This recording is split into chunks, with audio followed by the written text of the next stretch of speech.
السلام علیکم ناظرین، کیسے ہیں آپ سب؟ ویلکم ٹو شہوار ٹی وی۔ ناظرین، ہم میں سے تقریباً ہر کسی نے البرٹ آئنسٹائن کا نام تو سنا ہوا ہے۔ یہ وہ نوبل انعام یافتہ سائنسدان ہے جس نے صدیوں کے سائنسی نظریات کو تل پٹ کر کے رکھ دیا۔ ہم ان کے شور آفاق نظریے تھیوری آف جنرل ریلیٹیوٹی یا نظریہ عمومی اضافیت کو کبھی بھول نہیں سکتے۔ آئنسٹائن در حقیقت امریکہ کا باشندہ تھا اور ایک یہودی تھا۔ ایران کے عالم دین آیت اللہ مہدوی کا دعویٰ تھا کہ فزکس کے مشہور سائنسدان نے اسلام قبول کیا تھا اور ان کا شیعہ مسلک سے تعلق تھا۔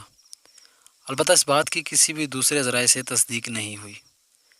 ایران کے فارسی سوشل میڈیا کے مطابق شیعہ مسلک قبول کرنے کے بعد گزشتہ صدی میں سن 60 کی دہائی میں آئنسٹائن اور ایرانی عالم دین آیت اللہ بروجردی کے درمیان خط و کتابت بھی ہوئی تھی، تاہم اس کا کوئی ریکارڈ دستیاب نہیں ہے۔ پروفیسر ابراہیم مہدوی نے مرسڈیز اور فورڈ کار کمپنیوں کے بروکروں کی مدد سے علامہ بروجردی اور آئنسٹائن کے مابین ہونے والی مراسلت کا ریکارڈ حاصل کرنے کے لیے $3 ملین کی رقم بھی مختص کی تھی، تاہم وہ نہیں مل سکے۔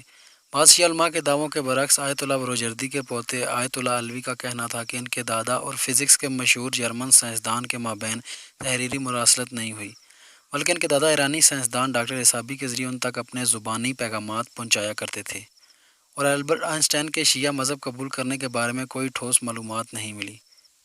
آئنسٹائن کی 18 اپریل 1955 کو امریکہ میں ڈیتھ ہوئی تھی اور امریکی ڈاکٹر ٹامز ہاروے نے ان کے سر سے دماغ نکال لیا تھا اور بقیہ جسم جلا کر اس کی راکھ نامعلوم مقام پر منتقل کر دی گئی تھی۔ آئنسٹائن کی وصیت کے مطابق اس کی تمام کتابیں اور مراسلات مقبوضہ بیت المقدس کی عبرانی یونیورسٹی میں رکھی گئی تھیں۔ آج کی ویڈیو یہیں تک تھی۔ امید ہے ناظرین آپ کو یہ ویڈیو پسند آئی ہوگی۔ ایسی مزید ویڈیوز دیکھنے کے لیے ہمارا چینل سبسکرائب کریں۔